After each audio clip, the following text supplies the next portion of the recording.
We're talking actors and directors who put on the shows. We're talking playwrights and designers who you'll want to know. From the very first rehearsal to the final curtain call. We might be off Broadway, but we're talking about it all. 'Cause we're two local gals with global pals.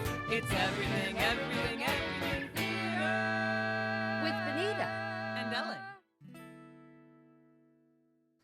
Hello, everyone, and welcome to the Everything Theater Podcast, the podcast where we talk about... At this point, you know, we talk about everything theater. Hi there, I'm Benita Zahn. And I am Ellen Cribbs, and I'm thrilled to announce that we have two sponsors today, two fantastic companies. Albany Civic Theater this weekend is opening Perfect Arrangement by Topher Payne. It's 1950, and new colors are being added to the Red Scare. Two U.S. State Department employees, Bob and Norma, have been tasked with identifying sexual deviants within their ranks. There's just one problem. Both Bob and Norma are gay and have married each other's partners as a carefully constructed cover. It runs November 4th through the 20th at Albany Civic Theater. Also, we're sponsored by the Black Theater Troupe of Upstate New York. They are doing Knock Me a Kiss by Charles Smith. It's a fictional account inspired by the actual events surrounding the 1928 marriage of W.E.B. Du Bois's daughter, Yolanda, and one of Harlem's greatest poets, Countee Cullen. It's at the studio at the Rep, which is Capitol Repertory Theater. It runs through November 6th. So you have this weekend to go and check that out at the Rep. Barbara Howard, a celebrated actress and singer, is making her directorial debut. Yes. So very exciting stuff and a wonderful cast. And you know, Ellen, when you talked about with Perfect Arrangement, people having to live really on the down low for fear that someone would turn them in. Well, that's a theme, sort of one step, the next step is taken in the next show by Creative Action Unlimited. And we'll get to that in a sec. That show is called Sides.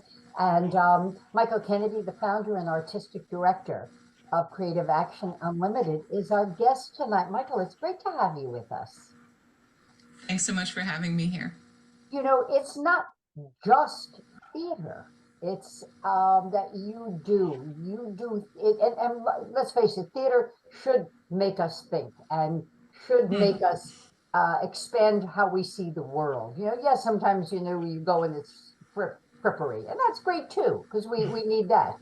But that's not what you do.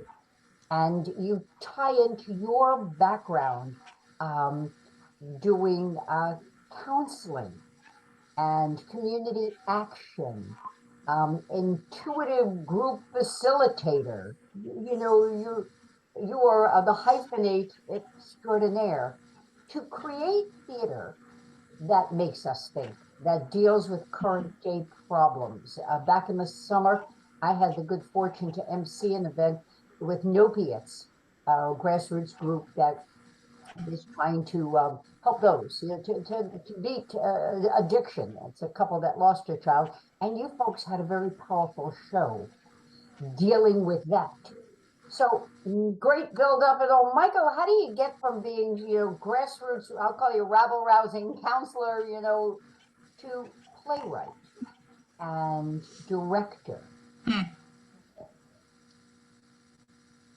What a great question. Yeah, I worked in human services for over 30 years, and I also worked in theater in the area for the same amount of time. In human services,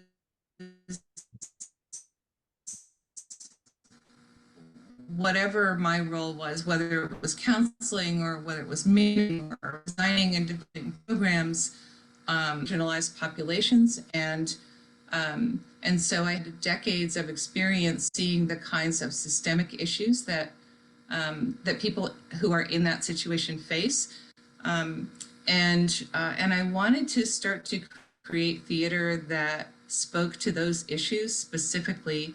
So it was a combination of my theater background and my services background, and the group doesn't hurt because it means that our casts work with us collaboratively doing script writing, and it helps that I have some group facilitation experience.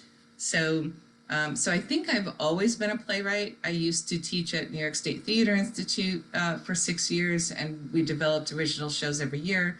So it got in my blood, and now it's growing and growing.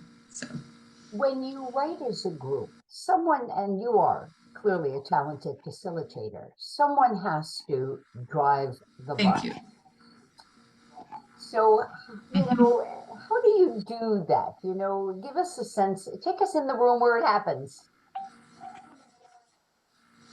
Well, it depends on the kind of show. So a lot of our, we're in our 8th year of creating original productions.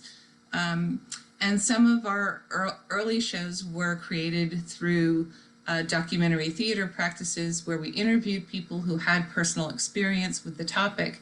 And then from those interviews, I created a basic script that then we worked on more and devised in rehearsals. Sides is a little different. It's more like the way that we developed Shelter, our film about housing instability. I wanted to create a narrative script, and with consistent characters throughout. I wanted the script to be full length, and so I started with an idea, as I always do, and dates that the theater was booked. And that's what I start with, an idea and dates. Let me just jump in. Sides is the next show. Is your what's yes, working on Sides now. Sides is the show that we're working on right now. It is our return to the stage after 2 years of doing films because of COVID. And so it's our first time back on stage, which is really exciting. And I probably had the idea for Sides about a year ago in response to the laws that were happening in Texas about abortion, and when Texas banned abortion, and then they started offering what I considered to be bounties for people who were turning in folks who were having abortions or doctors that were performing abortions, and that idea I found terrifying, and it just wouldn't leave me alone. And then I started doing a lot of research about the history of denunciation in the world, and who was likely to denounce whom and why and when. So there was a lot of research that went into the show before it was even cast. And let me jump in again. It's really, in a sense, Yes. denunciation is the government asking you to tell, the government asking you to tell on someone. The government, and Yes. then, as your show talks about personal choice, but it's no longer personal. It's what the government says you can do, and if you're not, and somebody isn't, you should be telling on them, which in so many ways ties in so well to the show that's going on at Albany Civic now. The telling. Absolutely.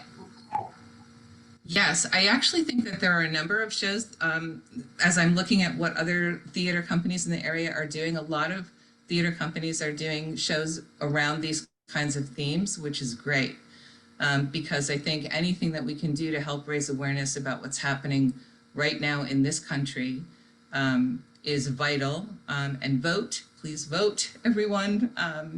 And because this is such a crucial election, one of the things that the cast has done in the past 6 months is that they've been very tuned into the news, and we have a group chat where we're sharing almost every day increasingly disturbing news articles about what's happening in terms of individual rights in this country, and it's really helped us form what we want to explore in the script.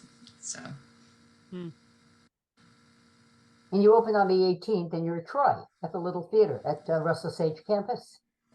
Yes, yeah, we're doing our whole season there. I'm happy to be back working in that theater. I haven't been there in years. Love that theater. So Meter Little Theater at Russell Sage in Troy. And so the process of pulling together this show has been really interesting, I think, for all of us, because the actors were cast with no script, which is often the case, almost always the case at Creative Action Unlimited.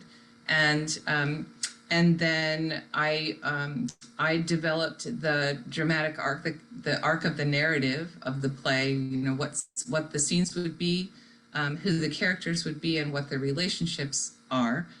And then we got together just with that information and started to write the scenes so that it would follow the progression.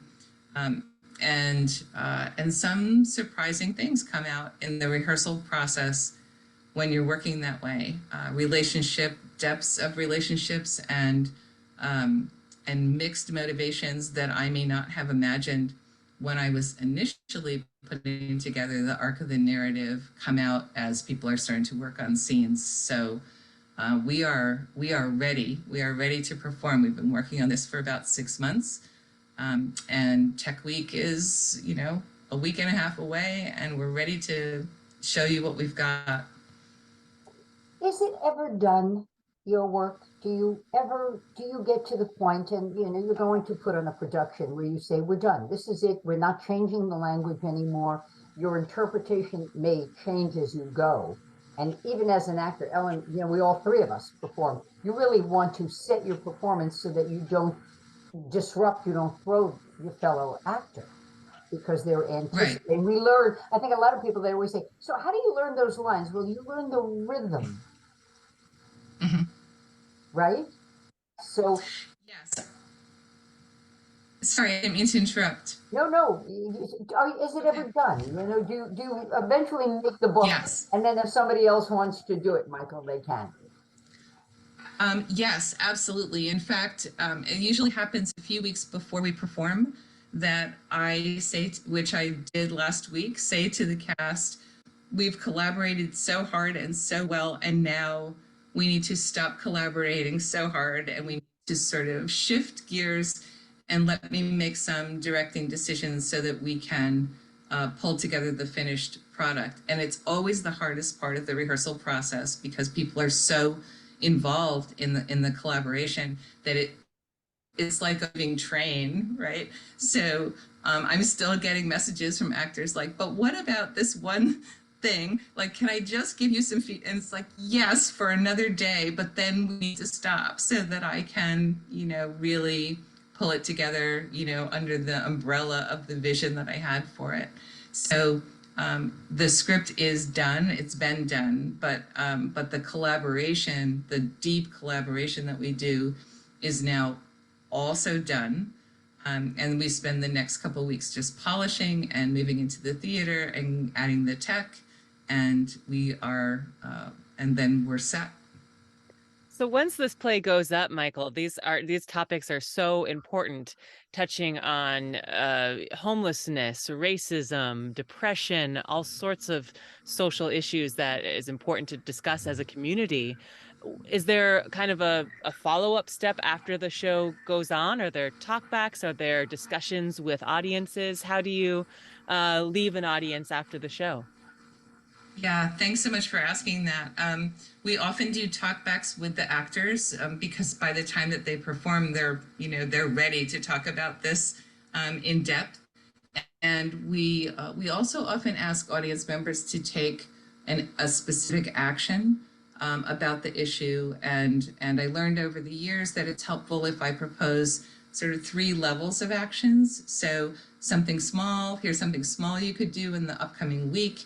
Something medium-sized you could do that would be local that might make a difference, and something larger if this is something that really touches your heart and makes you want to do something. So it's not we don't want to just sort of raise the issue. We want to give people ideas about how they as an individual can impact their own community around this issue. The other thing is that all of our productions are available ongoing.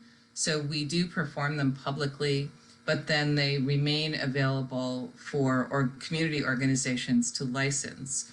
Our films are obviously available to license anywhere, from anywhere, and our live productions are available to perform within 100 miles of the capital region. And speaking of your films, because you mentioned that it's kind of because of COVID, I know that I personally kept trying to see Whitewash and I just couldn't make it. And then finally it came out in film. I was like, oh, perfect. I can enjoy it and really get to watch it and rewatch it. Is that something you're going to continue doing now that the world's kind of moving back to normal, or are you going back to the theater roots? You know, it's interesting. I think you probably know I did not have a background in film when COVID hit, and people, well, from the beginning with Whitewash, people were saying this needs to be a film, um, and I said I'm busy doing performances. Talk to me about it later.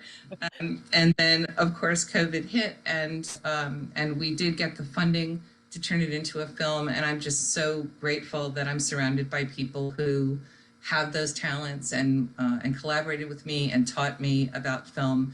And at this point, you know, we have 4 films. I feel like I know a tiny bit about what I'm talking about, what to do and what not to do. So, particularly with performing at Russell Sage with the Cyclorama, we have the opportunity to consider doing some mixed media. Our spring show is going to be a stage production about re-entry after incarceration.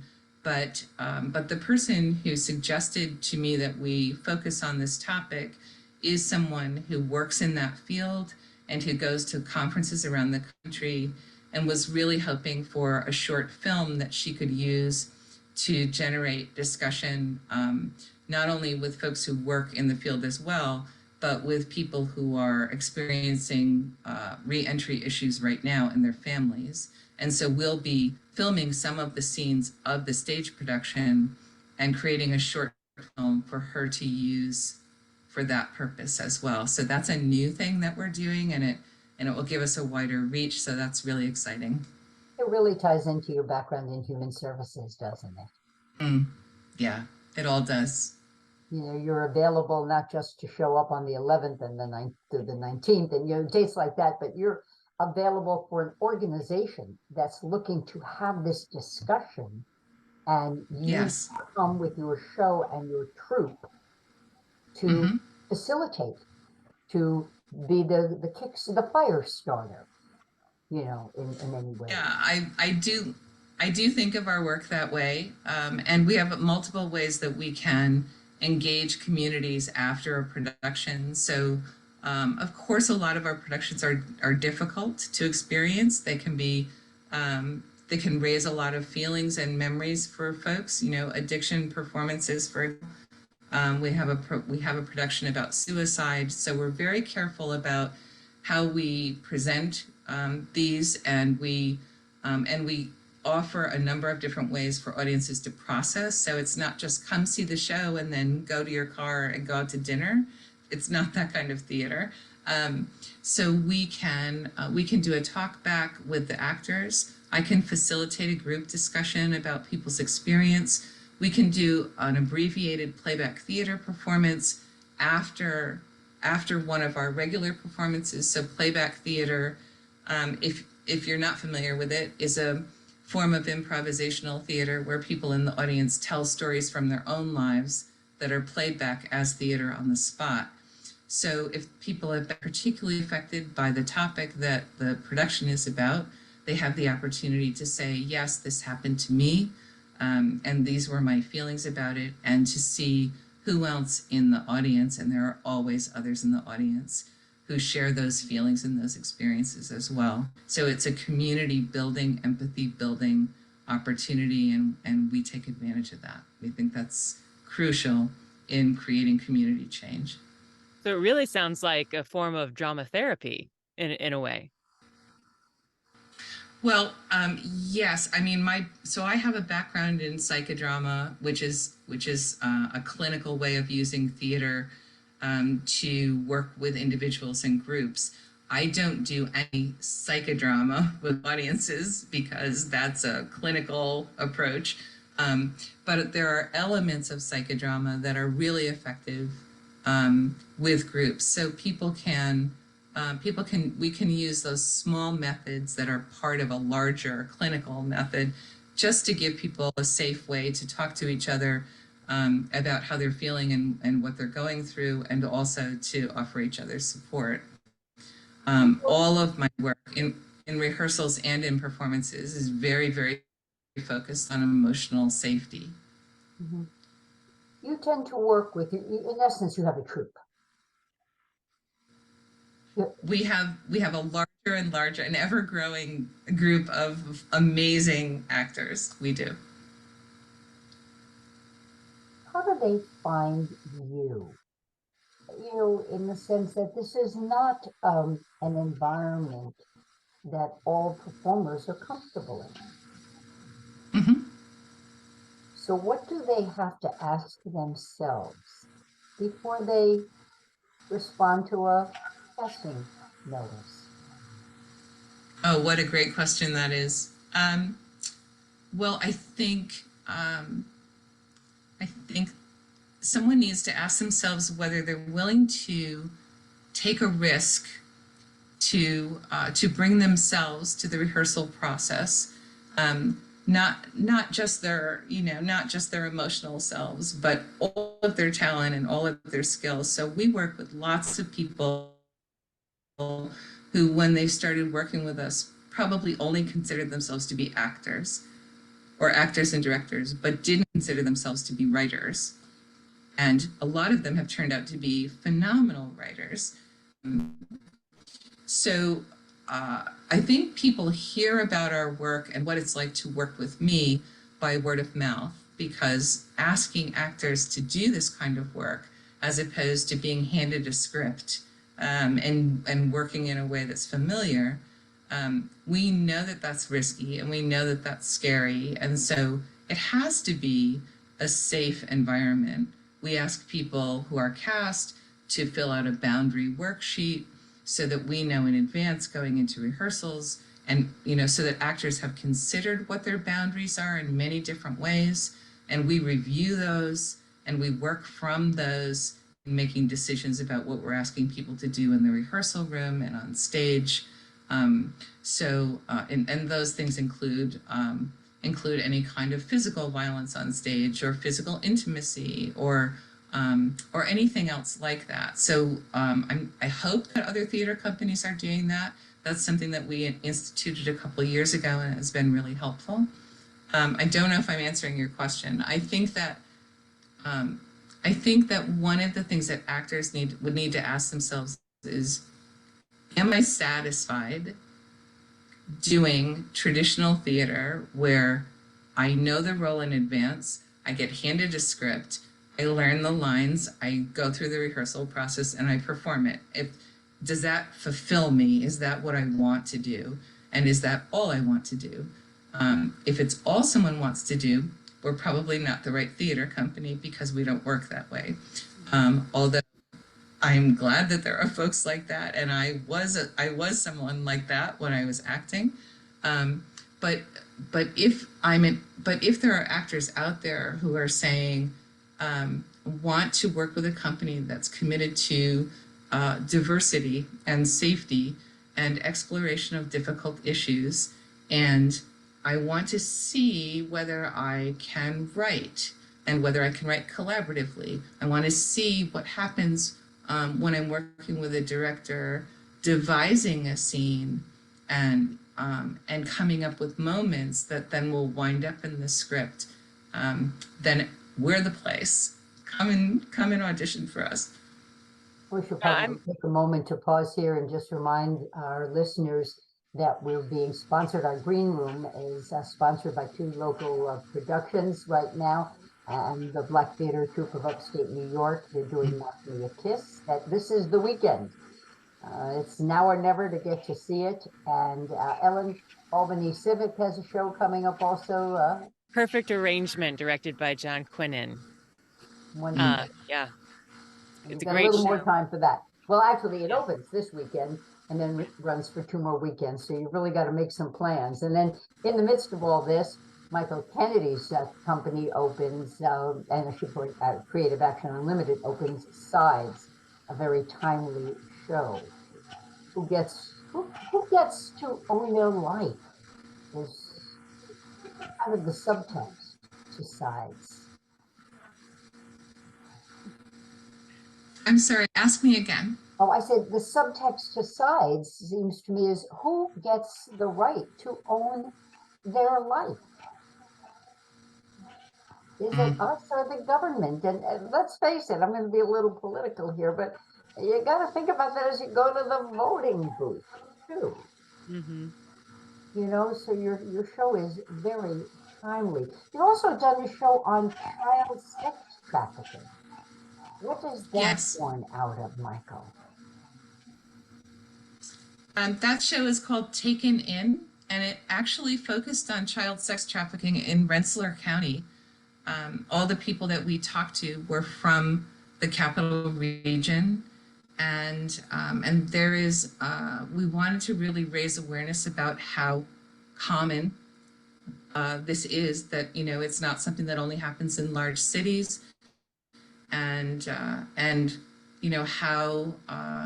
how kids get drawn into this, and what a system it is that then like locks kids in. It's very, very hard to get kids who have been drawn into this out. So we interviewed folks who had this experience, as well as tons of law enforcement and human services workers who work in that field, and they're incredible. They're incredible folks who really devote their life to this. People don't think of it as happening in their own backyard. No. County.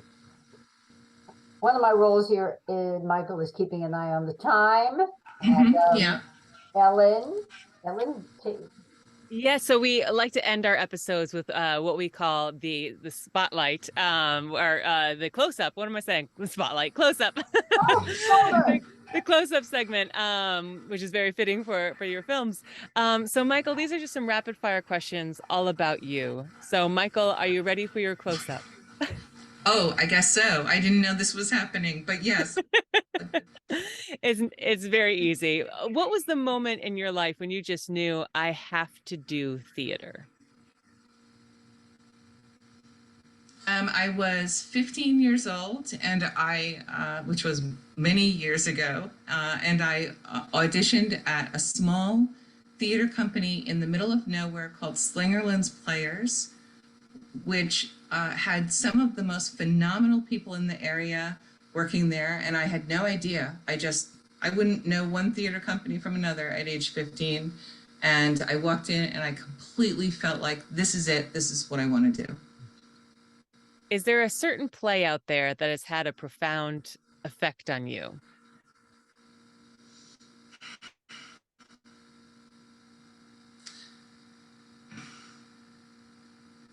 No. I know that that's a surprising answer, but I don't think that there was a particular script that stands out for me in response to that question. Honestly, this sounds arrogant as hell, but honestly, when you ask that, my mind immediately goes to sort of every script that we've created in the past 8 years, because the process of working on them has had such a profound impact on me. Is there a topic that you have not yet delved into at Creative Action Unlimited that you think we need to tackle that one coming up? Oh, so many. So our shows this year are, in addition to Sides, which is about a near future dystopian America where people are forced to denounce each other. The next show is about motherhood, particularly as it intersects with Black women. Our third show is about reentry after incarceration. The show I'm considering, this will be the first time I say this out loud, the show that I'm considering / planning for the fall for me to direct has to do with elder care and institutionalization of older adults, as well as possibly young, critically ill children. So there's that. We haven't done anything about domestic violence yet, and unfortunately, the list goes on and on. I know I'm giving you a long answer here, but somebody asked me, how do you decide? How do you know with the topic that you pick that it will still be relevant a year from now? Because that's about how long it takes for us to, create something. And it's like, well, these issues unfortunately don't go away. And And so I can pretty much count on something still being quite relevant a year from the time that I decide to work on it. I wish that wasn't the case, but it is. So I'm trying to do my part for To each that one. point, I was in high school with a service club, and we went to a nursing home. I couldn't have been 17 maybe, and there was a young man who had been, I think it was a traumatic brain injury. So he couldn't have been much older than we were. And that was the only place that somebody thought was right for him for his level of care. All of, Yeah. early 20s with everyone over the age of probably 80. So, Michael, that show will not lose its legs in terms No. of the sense of not only being evergreen, but still being very fresh. Do you still perform, Michael? Occasionally. I consider myself much more director and playwright and producer, but if an incredible role came along that I couldn't resist, I would audition. Now, is that in your company or outside as well?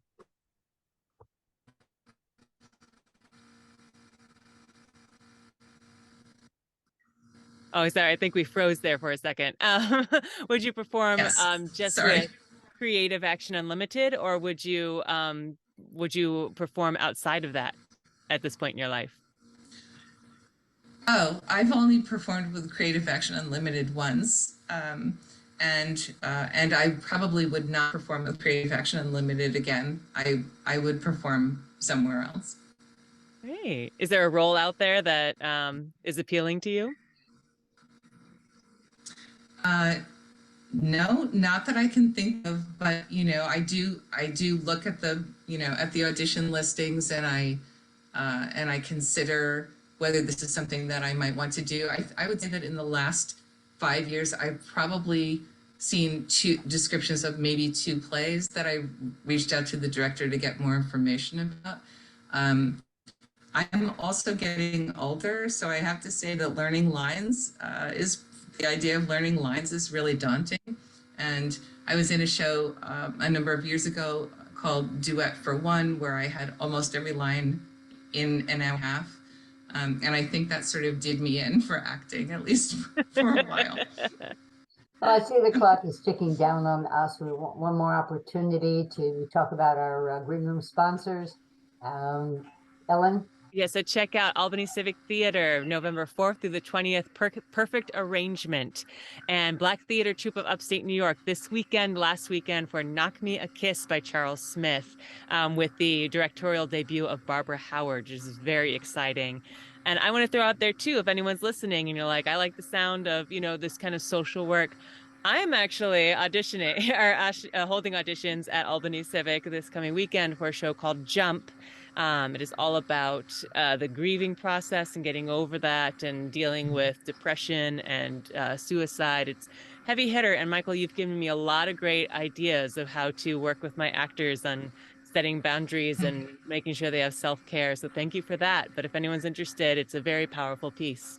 And a reminder that the Creative Action Unlimited show Sides opens on November 18th, runs for 2 weekends. You've also got matinees on the weekends at the Meadery Little Theater over at Russell Sage College. Michael Kennedy, founder, artistic director, brainstorm leader. Thank you. Thanks so much for your time tonight. We really enjoyed it. Thank you. Thank you both. I'm Anita Zahn. I'm Ellen Cribbs, and we'll catch everybody next week.